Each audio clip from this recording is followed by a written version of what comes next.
आनंदाने राहू, पण असं काही घडलं नाही.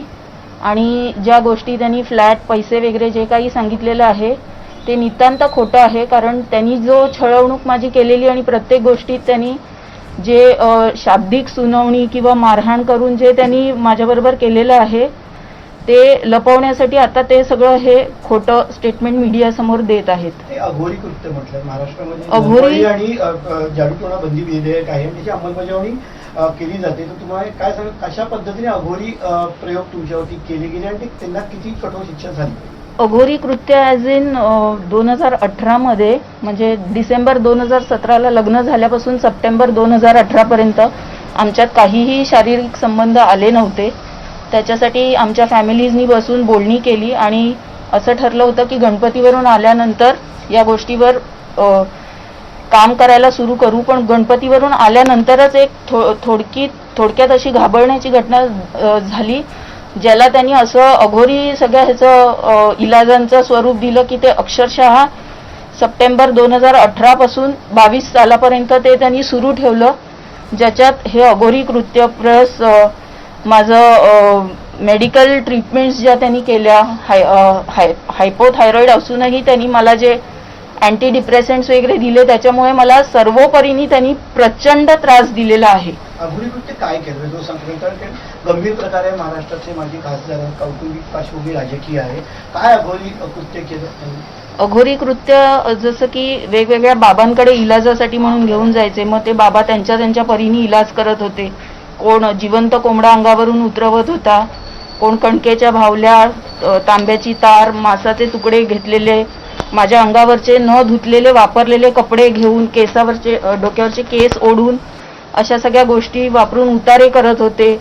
कच्चं गोमूत्र किंवा हळद खायला देणे किंवा हे सगळे देवीच्या समोरची ती जी अगरबत्तीची उदी असते ती तीर्थ म्हणून असं एवढं पेला भरून प्यायला देणे, असं सगळे विचित्र प्रकार. म्हणजे फक्त त्यांच्या मुलाचं एक हे की तो शारीरिक संबंध करण्यासाठी असक्षम आहे हे लपवण्यासाठी त्यांनी हे सगळं पूर्ण प्लॅनिंगनी करून माझं आयुष्य बर्बाद केलेलं आहे.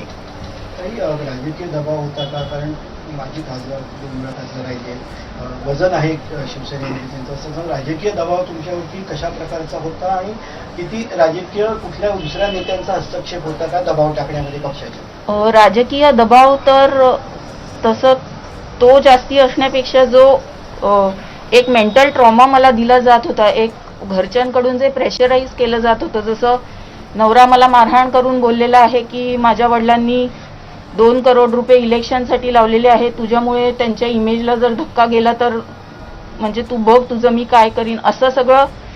म्हणजे इतकी त्याची विकृत वागणूक त्यांनी देऊन मला जे एक सर्टन असं ट्रॅप्ड मोडमध्ये ठेवलेलं आहे की नॉर्मल लाईफ हे माझ्यासाठी नव्हतंच कधी.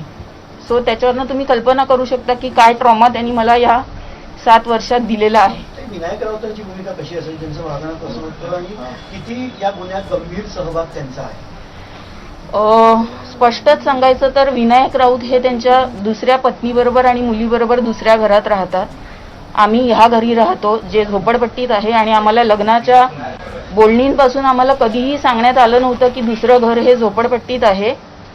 आणि विनायक राऊत हे नवरात्रीच्या घट बसतो त्या दिवशी आणि घट उठतो म्हणजे दसऱ्याच्या दिवशी, फक्त त्याच 2 दिवशी आमच्या घरी यायचे. इतर वेळीस ते कधीही आमच्या घरी आले नाहीत. आणि ते फोनवरनं मला अमुक गोष्ट कर, तू ही जबाबदारी घ्यायला पाहिजे, तू ती जबाबदारी घ्यायला पाहिजेस, पण त्यांनी त्यांच्या मुलाला, त्यांच्या बायकोला कुठलीही गोष्ट समजावून सांगितली नाही आणि ते फोरफ्रंटवर कधी आले नाही, ज्याच्यामुळे यांचा दोघांचा अजून राग आणि ते सगळं फ्रस्ट्रेशन आपण बोलू शकतो ते त्यांनी माझ्यावर अजून व्यक्त केलं. एक कुटुंब प्रमुख म्हणून जसं माझ्या सासऱ्यांनी हे सगळं सांगायला पाहिजे होतं त्या दोघांना, ते त्यांनी कधीही केलेलं नाही.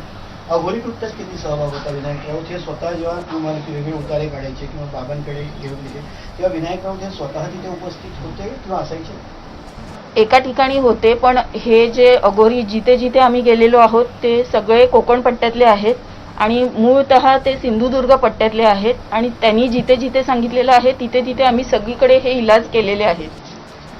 पण अजूनही विनायक राऊत म्हणतात की पैसे पाहिजे होते, टेरेस फ्लॅट पाहिजे होता, दर महिन्यात 2 लाख पाहिजे होते दर म्हणून महिना केलं. 5 लाख आणि गाडी आणि 12 कोटींची तुम्ही मागणी केली होती आणि ते नाही केलं म्हणून तुम्ही आरोप करताय. एवढे वर्ष म्हणून गप्प बसला होतात तुम्ही असं.